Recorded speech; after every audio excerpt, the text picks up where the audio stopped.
Kama ambavyo mnafahamu, tarehe 28 mwezi wa 3 mwaka huu 2025, serikali kupitia kwa Mheshimiwa Waziri wa Fedha ilitoa kanuni ambazo zinahusiana na katazo la matumizi ya fedha za kigeni ndani ya nchi yetu katika kufanya miamala ya bidhaa na huduma.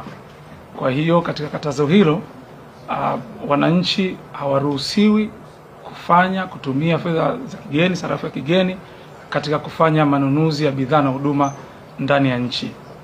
Hilo katazo linahusu kutangaza kwa bei, kuwezesha, kutoza, lakini vile vile pia kulazimisha kutumia fedha za kigeni kwenye kufanya miamala hapa nchini.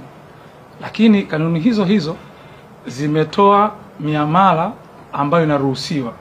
Kuna miamala ya aina 4 ambayo inaruhusiwa.